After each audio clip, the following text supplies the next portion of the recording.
Hello, ladies and gentlemen. Welcome back to another exciting episode of Stacker News Live. I'm here with my best friend today, dealing with Wi-Fi issues. Keyan, how's your Friday going? Wi-Fi issues. I'm not dealing with Wi-Fi issues, but so we're moving to our new Pleb Lab office, and if you're going to be here during BitBlock Boom, you should come check it out.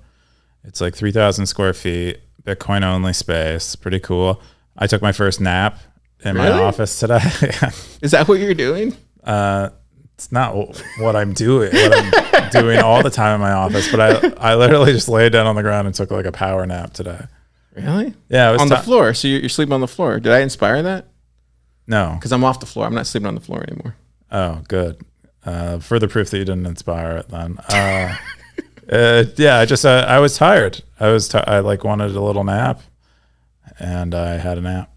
And so yeah, it feels like home now after I've slept in it. So yeah, dude, it's a nice little space. I've been busy all week. We had lit devs this week, and then all the TOTC stuff, and then all the stuff going on here.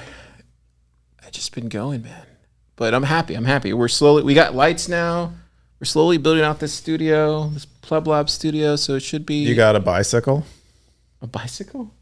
You got a motored bicycle? Yeah, I got a motorcycle this week too as well. Yeah, everything else is going great. Let's jump in to the top 5 stories of the week. Keyan. The top 5 stories. So the top story is the Bolt card is now open source, at least the server side of it. So before we kind of knew the details of it. It was like using LN Euro withdrawal and stuff. But now you can basically create your own Bolt card if you want, without having to like write really any code. I think you have to just like set it up and everything. But yeah, that's pretty cool. That was the top story. They licensed it under MIT, so anyone can do a Bolt-like card. Any other company, any Lightning company, we could have a Stacker News card if we wanted to with this software. Yeah, that is kind of an interesting. Are we going to get some? Idea. Can we just get some, or how do we get them? You could create a Stacker News. I believe you could probably create a Stacker News one. I think I'd have to run this software. I think it's like a slight variation on LN Euro withdrawal to get this NFC card. But dude, I want some NFC cards, man. I want to play with it. I want to see like what kind of cool stuff we can do. I want to tap to Lightning. Tap to pay Lightning. Just tap to Lightning. Yeah, it's pretty cool. I mean, you have to have the merchant system has to support it, so it's not like a miracle, but it's pretty awesome. So, dude, this just kind of shows you like Lightning's going to be the biggest thing here in the next 6 months. Like if they start rolling this out, CoinKite's doing their thing. Like, dude, it's going to be so crazy how like stuff is just going to work now, how we always wanted it to work.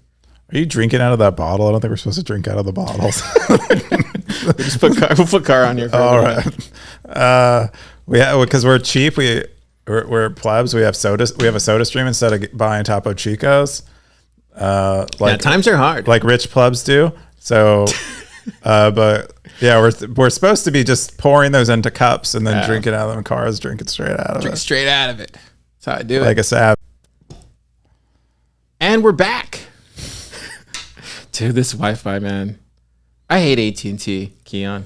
I know. Didn't I tell you? Like the problem is I should have just went with Spectrum. But the great thing is Spectrum's coming. We're getting Spectrum. They're gonna save us this Sunday. So bear with us. They're like a local ISP, right? I think so. Maybe. Yeah. I feel like they're all merged together. Exciting. Okay, let's get back on it. So we're talking Bolt card. Yeah, Bolt card. So cool. You can create Bolt cards and use their software to do it. Pretty awesome. Yeah, I think it's neat. It's great to see more open source stuff. I don't really have much more to say on it. I haven't used it yet. I don't know any merchants that support it right now, at least in Austin. I assume they have to be onboarded, but pretty cool. You can imagine, like Oshi maybe having an integration or something. But pretty dope. Cool. So our next top story is Williams JB55's AMA. Yeah, that was a great one. Yeah, it was a really good AMA. William is really smart and, cool, and doing lots of cool stuff. Apparently, he was a CTO of Monster Cat, which I don't exactly know. Cable company? No, I think it's it's a record label. Oh wow. Yeah. They were the first to accept Bitcoin payments for music. Yeah, overall, just a great AMA. A lot of varied questions. Your question to him was the top one. Yeah. You asked him about the Metaverse thing. Well, particularly that I said, because he was on TFTC and Marty had asked him like a dozen like really great questions. And then there was one that he had about like he was making his own Metaverse.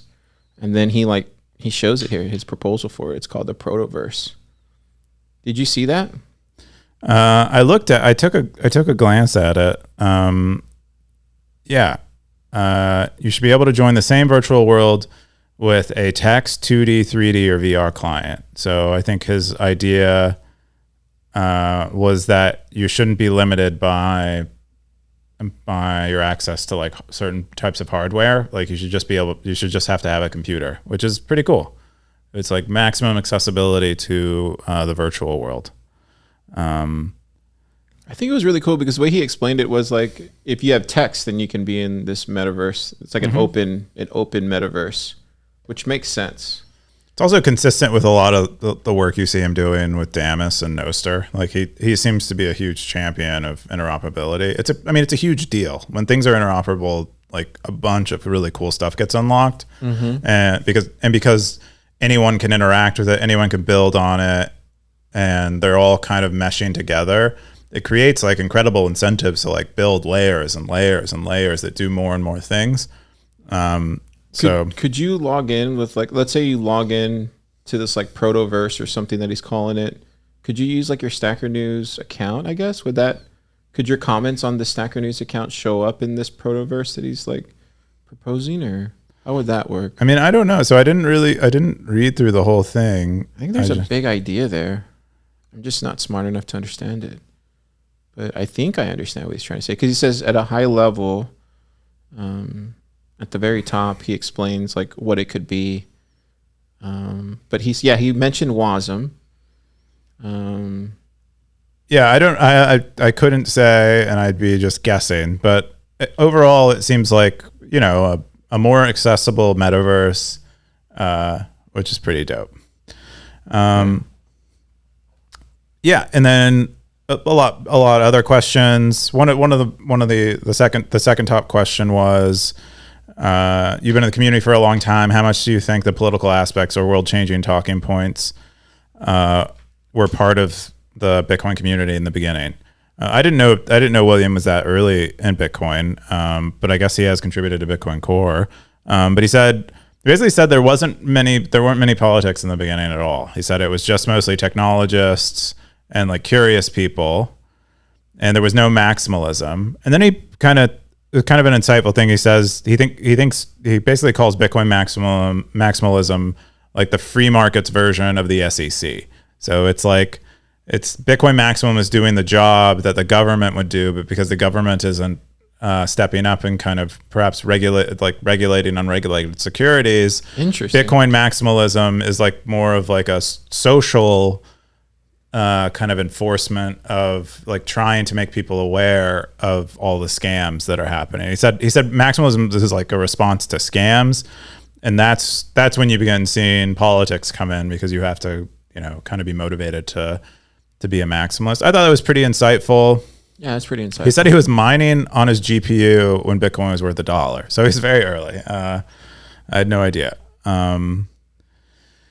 My question was the third one. I asked him the challenges he sees Nostr facing as it scales. And I think there's really I was just seeing if he, like, to what extent he's kind of thinking about this kind of stuff. And he brought up a bunch of great problems and then possible solutions. Like he said, clients are going to be able to need to make sure events actually get to the relays of the receiving user. Like, so there's no real guarantee that the data is going to be available for the receiving user when you send it. There are a number of things like that. There's like right now, Nostr maybe has like a handful of relays, and everyone more or less connects to those relays. And so it's very easy to find messages from another user. But in a case where this thing like really takes off, there's potentially hundreds of relays. And how do you make sure? I mean, I was talking to Super, and I think there are relays that I think they call them bridges in Nostr, where they take any message, they like listen for one relay and they send them to other relays. So like that's a potential solution. And that's what when I talk a lot about like bottom up protocol design, that's kind of what I mean, where it's just, it kind of grows organically. Like you kind of build the smallest piece that's useful, people find identified as good technology, and then they begin building solutions to the problems it has as it needs them. Yeah, Nostr really took off here in the past, like 3-4 weeks. Like, it's interesting because it's literally is something that you just said. Like Fiat Joff just created it, right? And then Super had been talking about it since December last year, and we've just been saying, yeah, just like sounds cool, but like really not. And then Damus comes out, and then that gets a lot of people's attention, and then you see the possibilities. Like it just takes one brilliant developer to come in there and like make something that's a little bit different. And I can't wait to see like all the startups that start because of Nostr. Yeah, I think it has a lot of promise. Him and William and Fiat Joff and I had a little bit of back and forth on the thread. I'd struggle to find it right now, but there were a user asked like, when is Stacker News going to go on Nostr? And I mostly said, I don't know. Like these are the problems I see with putting Stacker News on Nostr. I don't know what like the status of these problems are. And then so we had some back and forth, but I think Nostr is really promising. I'm really excited. I'm really glad someone like William is building on it. I can see him thinking about a lot of the same things I think about with Stacker News while he's building Damus. So really, really cool. Now it asks about whether there's going to be an Android version of Damus and when it could get out of test flight. He said he's working on a web version then he'll work on an Android version. Web version makes a lot more sense. Once the iOS one is then stable. we can finally leave Twitter. Thank you. So glad. I hope people leave Twitter. I mean, it seems hard. I think this is going to be the one. Okay. Yeah. I think this is going to be the one. That's awesome. But a great AMA. Highly recommend if you're interested in Nostr or just kind of general stuff about early Bitcoin.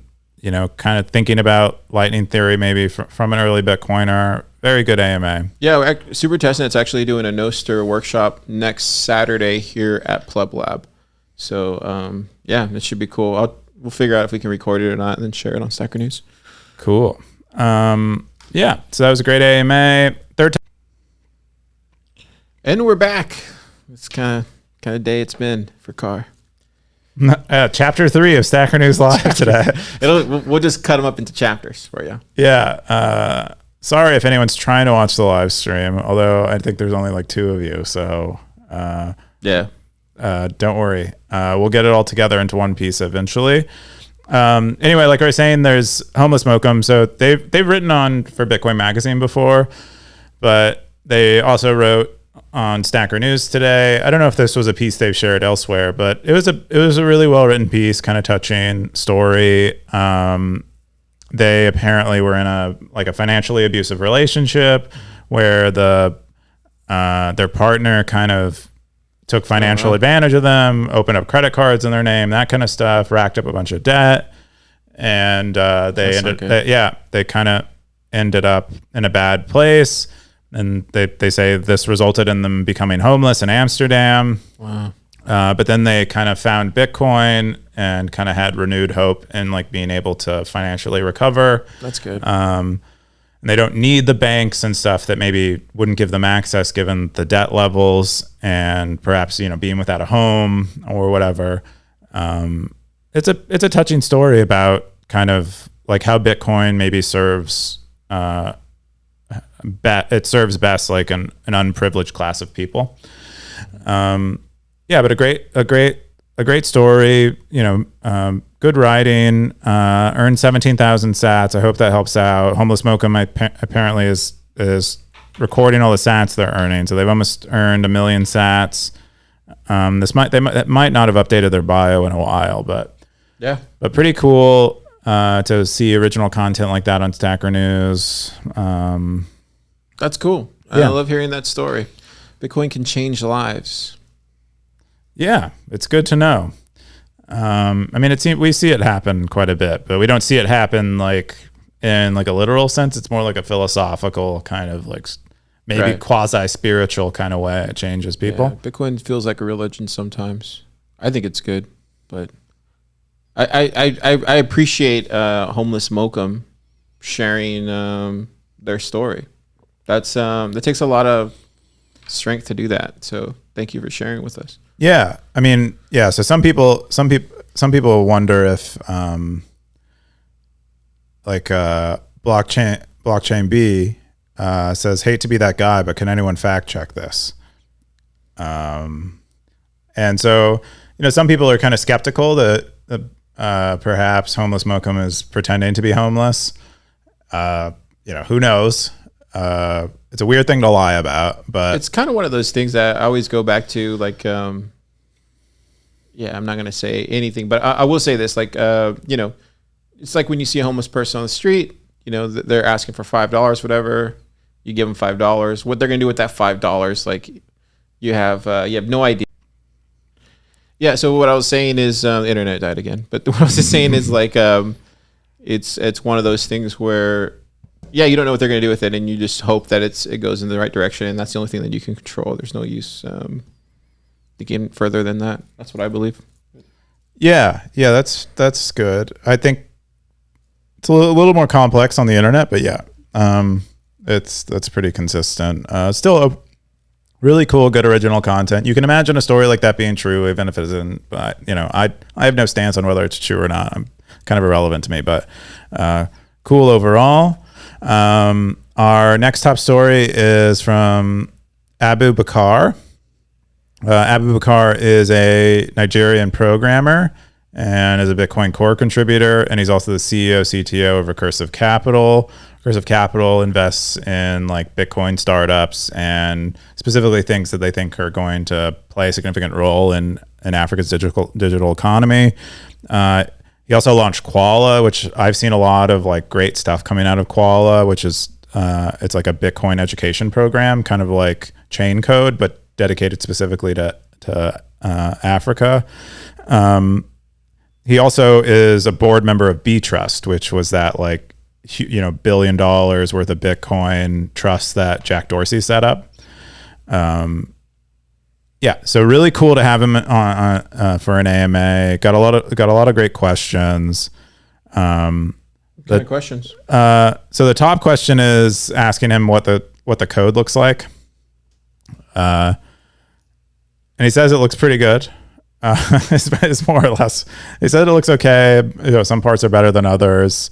It's code. He said it's better than most open source code, which is good. Kevin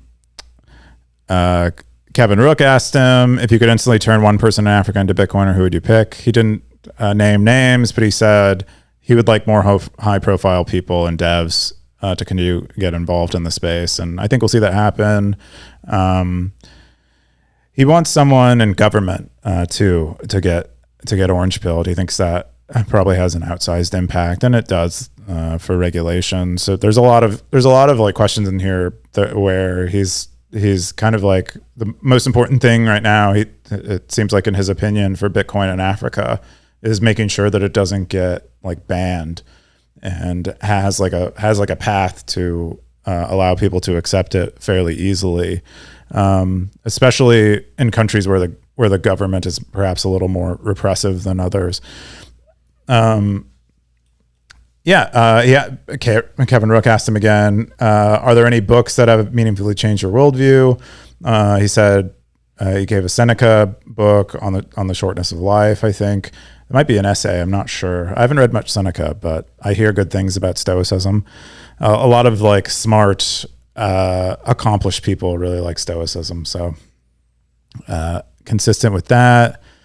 Kenya Coin asked him about P2P trading. Ken always dropping great. Have you seen Ken on Stacker News? No. Oh, he always has like really great rhymes. He's like a really good poet. He says, Abubakar is in the house, normal guy, just like Gauss. He writes code fast like a mouse. Hide your kids, hide your spouse. That's what he does every time. He does every comment he writes. Keep doing it, Ken. I'll start looking for it. It's great. Now. Yeah, you should really I'll look start out looking for it. I like stuff like they're that. They're really good. Sometimes I'm like, wow, that was great. And that, I mean, they're usually like really high caliber. Is that his GitHub username is 01729, and Balaji owns like 1729.com and does a lot of stuff with 1729. He said when he signed up for GitHub, it was really the taxi cab number, which is Ramanujan's number. That was the reason for including 1729. It's such an interesting number. I don't know much about 1729. I forget exactly what. I don't even know what that is. I think it's some mathematical reference, but I don't know in the case of Balaji whether it's that or it was a time. I think it might be actually a reference to also Ramanujan's.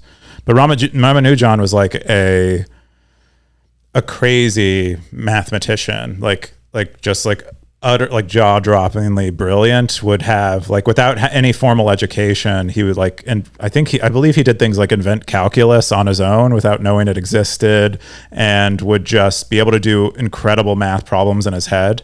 Just like a total savant, genius. That's cool. Of like a caliber, I think that most people would say, doesn't really exist. I like how you always try to cover your face with the mic. I'm looking at it right now. I'm trying to put the mic in my mouth.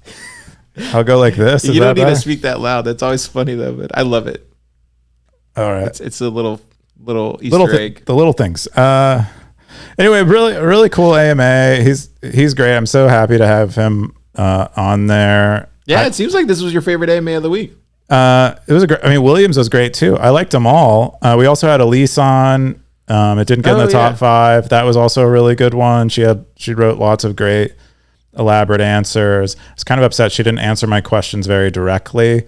What do you mean? Like I asked her like, what are the biggest challenges her startups face? And she kind of... She probably can't talk about it. I mean, you could speak in broad strokes. It sounded like she mostly said that it was like, capital is a little bit less accessible for Bitcoin startups than it is for other types of startups that she's seen. Yeah, because there's shitcoins, right? Yeah, competing with kind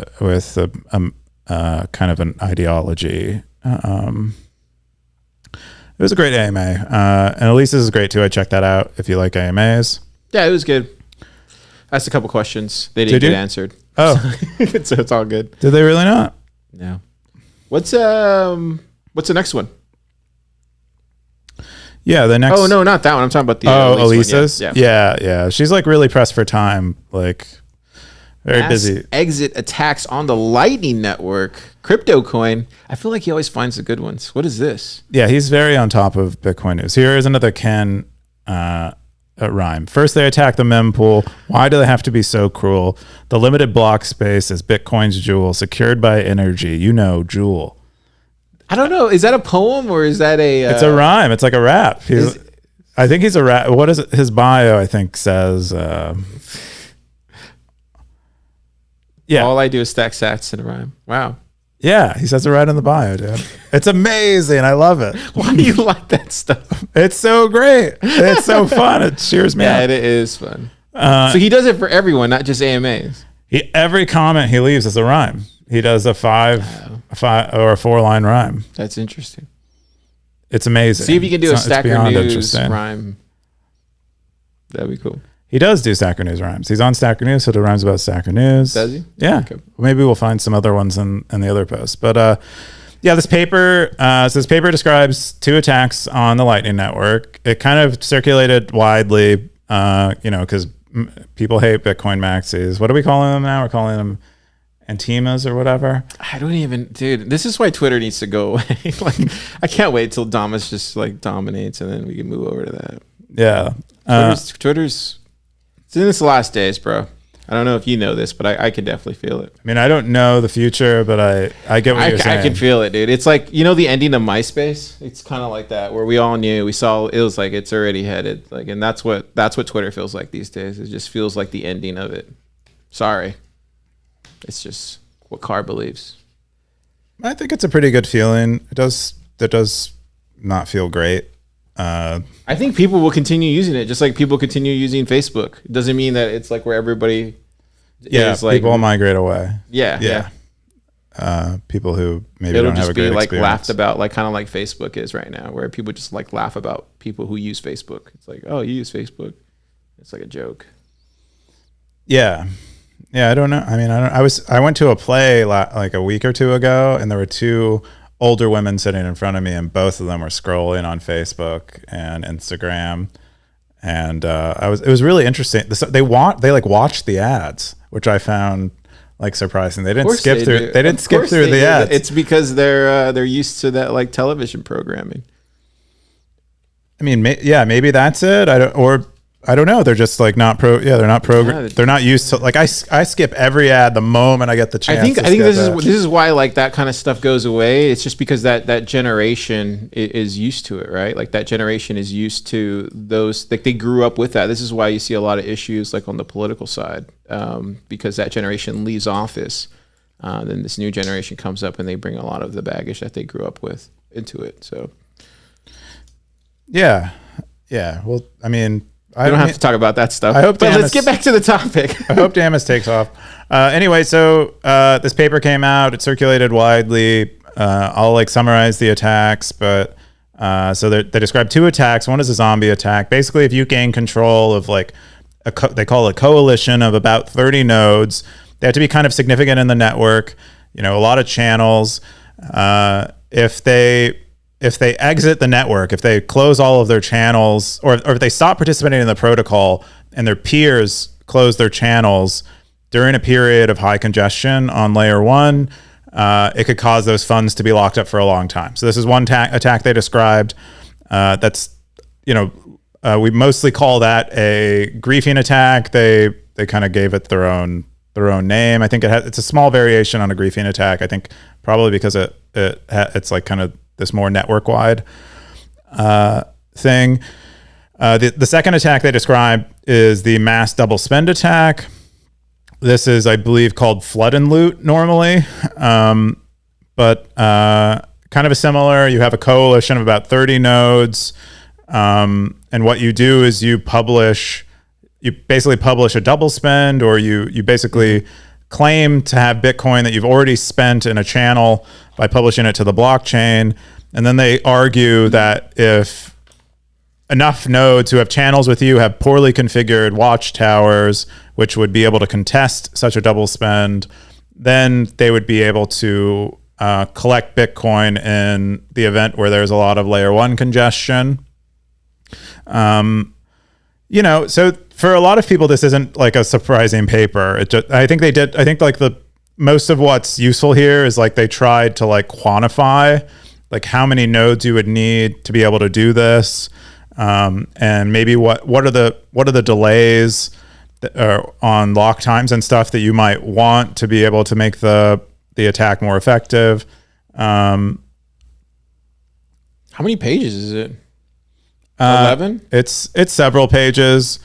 It's really, I think the only thing I could add is like I love how formatted it is, even on the side too. Yeah, so when you write academic papers like this, you use a programming language called, I mean, you might not anymore, but like I used to do all of my homework formatted this way, and I'd program it in LaTeX, which is like, that's really good. Which is like it's like a programming language that you can use to format documents. Like my resume is also formatted in LaTex.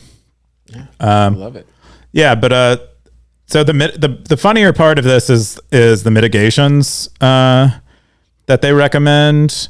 So it's in this section 6.2. They say you can mitigate it by increasing the block size, which is kind of a funny thing to Bitcoiners. And then they also say you can mitigate it by using an account-based blockchain rather than a blockchain that uses UTXOs, like use an account-based blockchain like Ethereum is kind of what they say. So apparently the Lightning Network will work if we just put it on Ethereum. So, but overall an interesting paper. Kind of helps you maybe understand some of the limitations in Lightning, maybe how it works a little bit better. It's kind of nice to have something like this described, because it kind of puts the network in context in a way that makes it a little more tangible. So I check out that paper. I don't know how interesting some of the middle section, like the modeling is, but that might be interesting too. I mostly stuck to kind of like high level detail in reading through it. But that's the top 5 stories.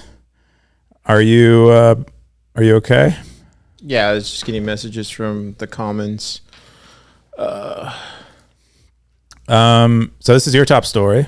Yeah, so this is my top story of the week. Was Strike announces Strike Visa card will donate 1% of its profits to Bitcoin development. What do you think about this, Keyan? I think it's pretty cool.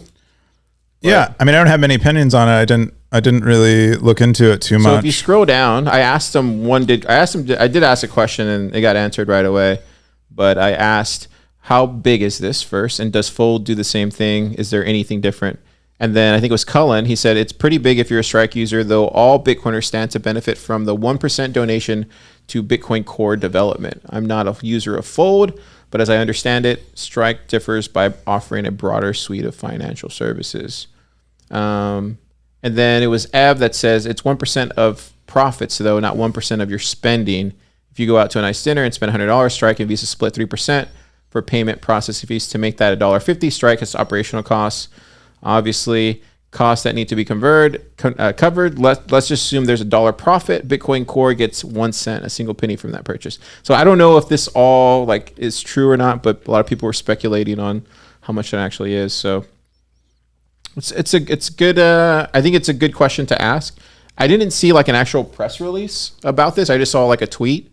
So I don't know if a press release is coming or not, but it would be cool to get some clarification on that. Yeah, I imagine when it. Because I think it's one thing just to say like I think my biggest thing I have a problem with in the space is like people say they contribute to Bitcoin development and then like it doesn't happen. Mm-hmm.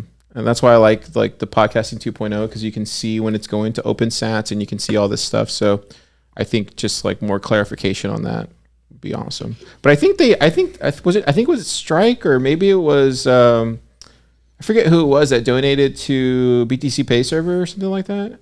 Was it Strike that did that too? So I think they are going to do this. It would just be cool to see where it actually goes. Yeah, seems interesting. I don't know much about it. I read the tweet and kind of saw, so you'll be able to spend your balance, I assume, or you'll have like a credit card like experience with Stripe. It'll Strike. It'll operate a lot like maybe. I think Cash App has a Visa card too, and it's also, I guess, somehow related. I don't know in what way it's related to Bitcoin. Perhaps you can earn Bitcoin like Fold. You don't use Strike at all? No. I mean, sometimes I'll buy small amounts of Bitcoin, like when I want to do a small purchase to kind of add outbound liquidity to my home node so that I can like spend from my home node again. I'll buy that on Strike because the fees are really low, and then I'll send it out to my home node. So I have but like usually smallish purchases, like that's what I'll use Strike for because their fees are great. Way better than Cash App, basically anything I've really used to buy Bitcoin. So Super and I were talking about the UI on Strike. I still find it kind of confusing. Like, what's my cash balance, and like what's Bitcoin spendable as Bitcoin, and what's Bitcoin spendable as Bitcoin? Mm-hmm. They're like two separate panes. It's maybe beside the point, but cool to see more kind of product, more them building more products. My favorite thread of the week was this thread by Bess. Bess usually asks a lot of questions that get discussions going. This one took off, but they asked, what are you doing to increase Bitcoin and Lightning adoption? And there's a lot of cool answers. We kind of saw like good. What a lot of people were working on. What'd they say? Are on Stacker News. So the top one was Saunter. He's contributing to Bitcoin design, which we know is great. We both are really appreciative of that project and like it a lot.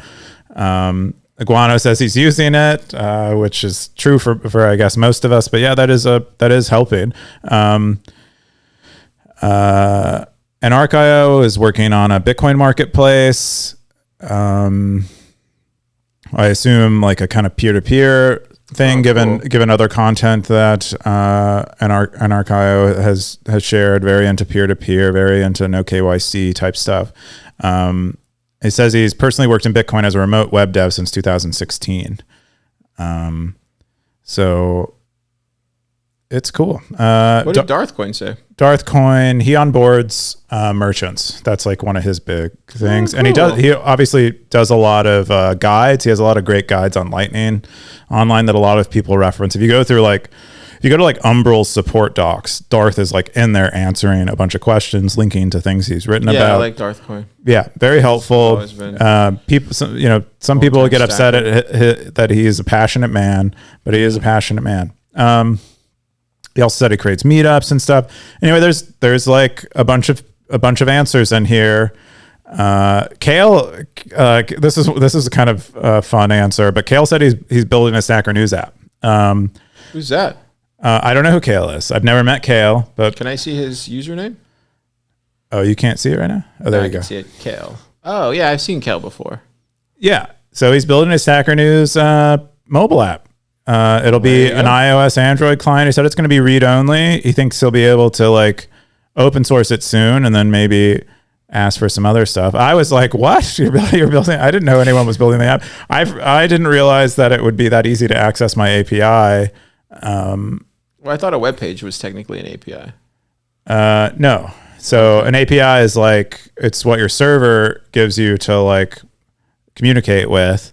And I didn't realize he'd be able to easily communicate with it, given that I haven't like documented it, but all the code is there. And perhaps you can explore it using an API Explorer. I love it. Yeah, but awesome. So we'll have an iOS Android Stacker News client, or sometime soon. What does it mean read only though? Means you can't like comment or post yet because he hasn't done that part of the app. So it'll ship initially without it. MVP. Cool. Yeah. But a bunch of people are working on a bunch of cool stuff. It was awesome. Rajendale says he's working on self-custody aimed at people who are new to Bitcoin as opposed to Bitcoin enthusiasts, which is cool. I know Rajendale from Twitter, a lot of great technical tweets. C Otto, who runs as far as I know, a profitable Lightning node. And they do. I think the first time I ran into him, all these stackers are getting huge stacks based on what they're contributing. What do you mean huge stacks? Like, see who the 300 stacker right there. There's a 300 sats for top shelf. I wonder if it's based on how much they're actually contributing. It's just like someone who really liked their contribution probably tipped them more. Yeah. That's interesting. But yeah, it's a great thread. I really like. We should do these like every once a month or something just to see, because it looks like a lot of sats we're running through there. I need to go back. I need to go back and like look at it. In a future version of Stacker News, in a future version of Stacker News, we're gonna have like an area above the comment section. It'll show you how many sats are stacked in the comment section. Mm-hmm. So to kind of let you know, like this comment section probably had way more sats than the actual post got. It looks like it probably got like a few thousand sats. Yeah, it also should be ranked higher too, right? If that's the thing. What should be ranked higher? Yeah, it doesn't matter. But I was gonna say it shouldn't be ranked higher if like you have the 45 comments and then all the sats the comments earned right next to it. Shouldn't that change the algorithm a little bit because it's actually producing sats? It could. So that's been a suggestion from some people that if like. The problem is if you get a really trolly post, that's true, and then someone responds to it well, would that have a lot of sats though? Yeah. So this is what I'm trying to explain the scenario where that ranking algorithm would fail is they have a trolley post. It doesn't earn a lot of sats, but the response to the trolley post, which kind of like checks them, which ratios them, they get a bunch of sats. And what you're saying is that because that would rank higher in your ranking algorithm, which is not good because you don't want that trolley post to rank higher. Yeah, this is going to be, man, dude, you have a long road to figure out all this, like, how it like balances. The ranking algorithm is so many. I'll work on it forever, probably. God, I know it sounds like it. Well, I mean, do you think Google's never stopped working on theirs? Like, that's just what it is. That's what Stacker News is mostly, is ranking algorithms. Good point. I didn't think about it like that, but yeah. I guess that is the whole bread and butter, huh? I mean, that's a big part of it. I mean, I spent a lot of time on the trust stuff, and yeah, that'll be a big part of it. Looks like we have a bit of a bug there, but so this is the weekly stuff. We had 134 registrations. The green is not coming out because that's on me. No, it's this number here is cut off. No, the green on here. Yeah, that's also weird. But there's another bug. Anyway, but yeah, so this is like the week. We had a lot of tipping going on. 400,000 sats tipped. Pretty great. Jobs took a huge dip, so rewards aren't nearly as big as they usually are. Yeah, I've been getting some like 50 sats a day. Some piddly. Some piddly. I'm at this point where I'm pushing out more sats than I'm actually getting. Yeah, kind of a bummer. Hard times for stackers out there. Hard times for stackers. It's weird because the content's getting better. That's what's strange. Is like the sats are actually, the daily sat output's going lower, but the content's getting better. I mean, I don't understand why that is though. Oh, that's because the main thing powering the sats that you get every day is the job board. And also the reward algorithm only gives you rewards if you're doing like really good stuff, like the best stuff. If you're doing stuff that's good, but it isn't the best stuff, you don't really get rewarded right now.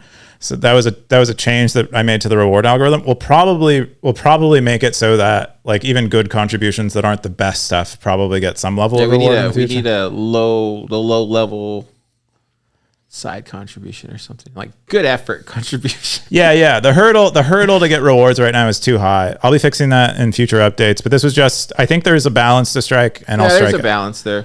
So, because you want to really outsize, be like, this guy is great. I want to give him a lot of sats, and I want him to come back, and I really want him to continue doing what he's doing. So it's a balance, but we got the jobs are back. We'll show them in a second, but those are the weekly stats. JB 55 stacked the most. Crypto coin, one of the bigger stackers. Here in 58K. Yeah, because like usually we would get them up to over 100, right? Like for AMAs. No, lately they've been kind of smaller. I think it's because we're doing so many AMAs now that the amount earned in an AMA is quite a bit lower. Before we were only doing one a week. But the other two AMA, I guess, Ank, Elise also in the top 10. Homeless Mokum, Darth Coin. Now, top spenders. Me, I spent 140K. Mikhail. Wow. Odell spent 20,000. Wow. Yeah, he's been boosting a lot of his podcasts, which is great. Which is part of the rewards that you get every day. But yeah, a lot of big spenders here. Crypto coin. Yeah, everyone in the top 21 spending over 3,000 sats. Yeah. We have some new jobs up, which is great. So Stackwork, their jobs went off for a bit. That's why we kind of lost some of the rewards. We're going to be reworking jobs soon to hopefully make it so that it actually has more jobs on it and gives out more rewards. But Stackwork added 2 new jobs. You can timestamp keto podcasts and videos now. If you're like into that, you can timestamp them for them and earn some sats. Likewise, they added the ability to timestamp, or the ability to get paid to timestamp libertarianism podcasts and videos. So they're expanding this kind of like podcast timestamping, indexing they're doing. Cool. They also updated their logo, which is great. We need some pomp jobs. You want to get the pomp jobs back? I don't miss the pomp jobs. Pomp was giving us a lot of sats. I'm sure the stackers loved it. All right, so we got our boosts of the week. Yeah, we got quite a few boosts. Chris Loss says, really enjoyed the show, my first time listening, and it reminded me of the best from their Dignation days. I've been an independent podcaster for 15 years, and I think you guys are onto something with the show. Yeah, that's because we're like, this is not even like what it used to be. Chris, we used to have like the green screen, and Keyan forgot to order it, so he ordered it today. Did you order it today? I ordered it like over the weekend.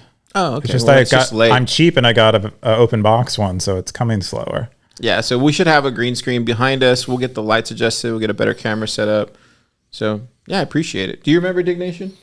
Yes, of course. You and I have talked about Dignation before, if you don't recall. But I don't remember that. But I see that I think that I love Dignation. I used to watch it a lot. All right, Blockchain Boog. He's my favorite fountain stacker. He says, great guest. You like K-Rook. And then Pomp69. Oh, I wonder if this is Pomp. You think he'd put 69 at the end? You know, Pomp shoots, man. He said, thank you, exclamation point. And then we got some new contributors or new supporters this week. So, yeah, this is the most we've ever had in Boost, which is awesome. So if you guys want to be on the show, send us those boosts on the fountain or any podcast 2.0, and we'll see it, and we'll talk about it. And, yeah, I think next week we should have a lot of this fixed. We'll have the internet back up. We'll be live. And we'll get the lights, camera. It's going to be a lot better next week, stackers. Small little improvements here and there. Yeah, but see you guys next week. Looking forward to it. Yeah, see y'all next week. Zap.